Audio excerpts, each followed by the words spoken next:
Hello, Sherilyn Muckleroy here, romance author, but today I'm going to step away from my romance role and enter into a different one a little spookier.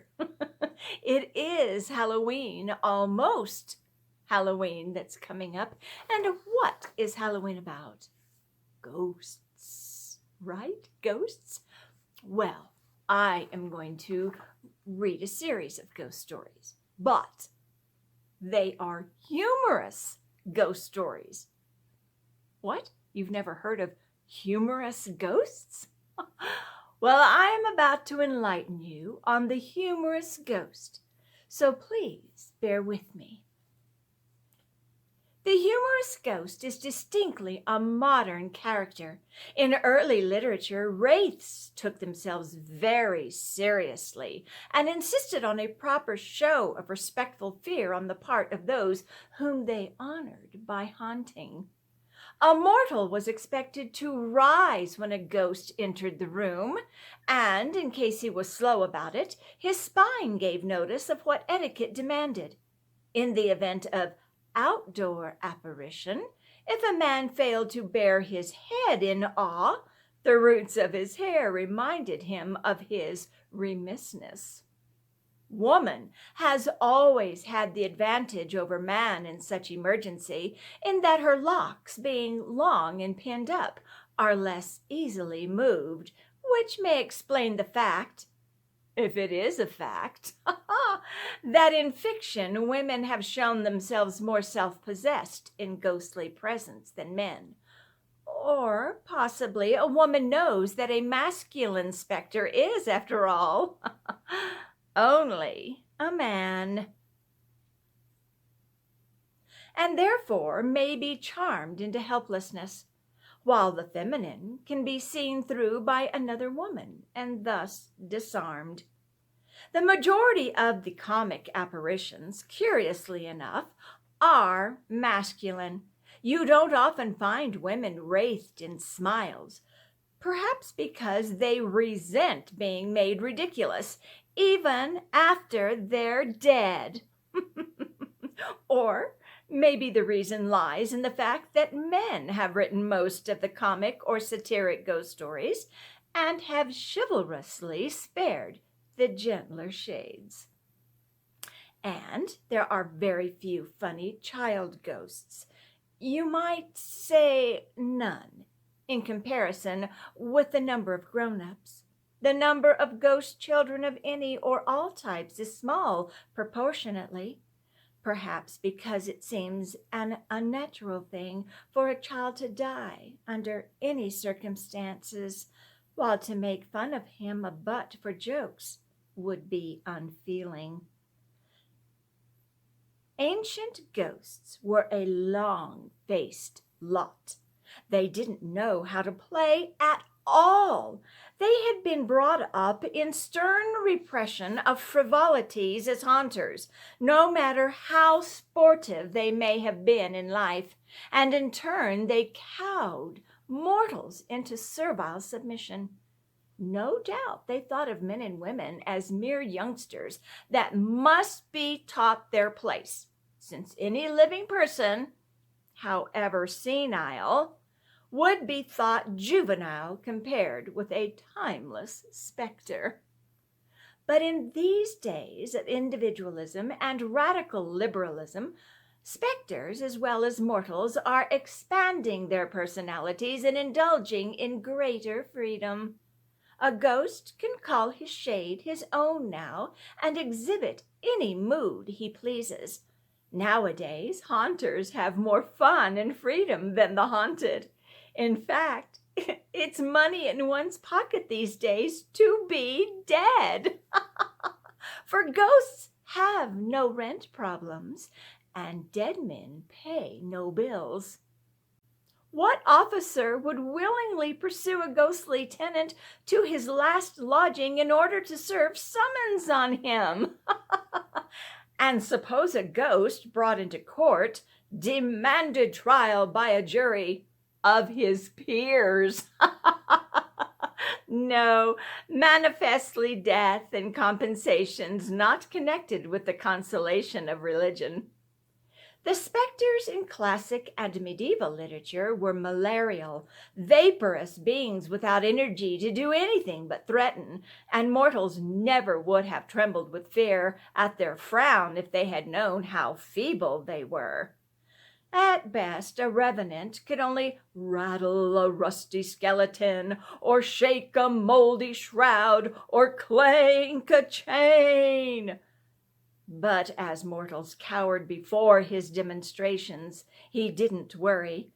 If he wished to evoke the extreme of anguish from his host, he raised a menacing arm and uttered a windy word or two. Now it takes more than that to produce a panic. The up-to-date ghost keeps his skeleton in a garage or someplace where it is cleaned and oiled and kept in good working order. The modern wraiths have sold their sheets to the old clothes man and dress as in life. Now the ghost has learned to have a variety of good times, and he can make the living squirm far more satisfyingly than in the past. The specter of today enjoys making his haunted laugh even while he groans in terror. He knows that there's no weapon, no threat in horror to be compared with ridicule. Think what a solemn creature the Gothic ghost was, how little originality and initiative he showed, and how dependent he was on his own atmosphere for thrills. His sole appeal was to the spinal column. The ghost of today touches the funny bone as well. He adds new horrors to being haunted, but new pleasures too. The modern specter can be a joyous creature on occasion, as he can be, when he wishes, fearsome beyond the dreams of classic or Gothic revenant. He has a keen sense of humor and loves a good joke on a mortal, while he can even enjoy one on himself. Though his fun is of comparatively recent origin, it's less than a century since he learned to crack a smile. The laughing ghost is very much alive and sportively active.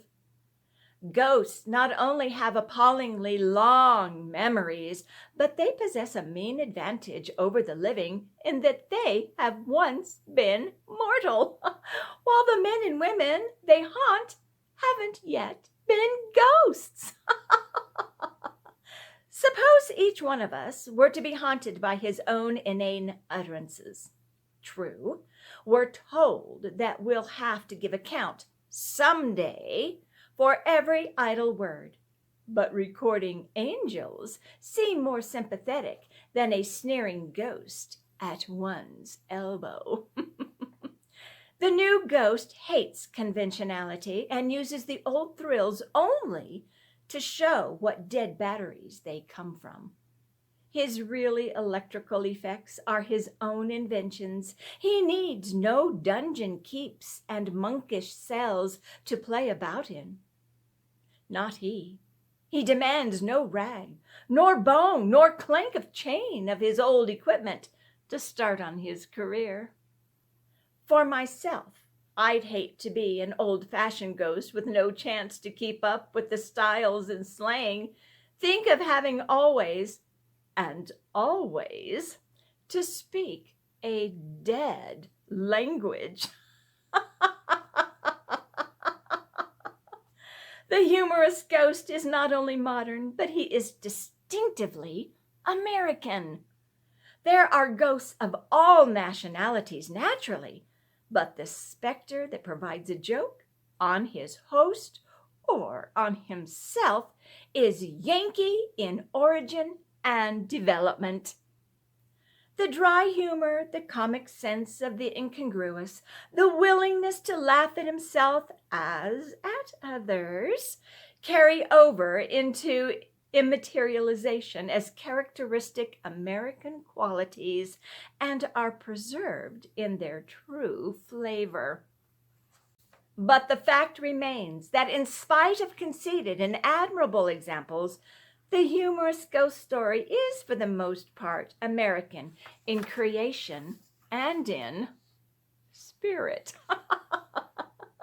Washington Irving might be said to have started that fashion in skeletons and shades, for he has given us various comic haunters, some real and some make-believe.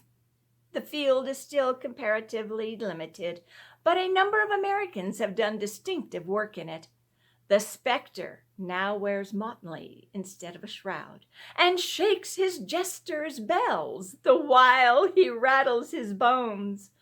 I dare any, however grouchy, reader to finish the stories in this volume without having a kindlier feeling toward ghosts. I have read certain excerpts from this writing about the humorous ghost that was written back in 1921. I hope you enjoyed it as much as I did. So for the next few videos, I'm going to be reading stories about humorous ghosts, and I hope you enjoy them. So until then, I bid you good day.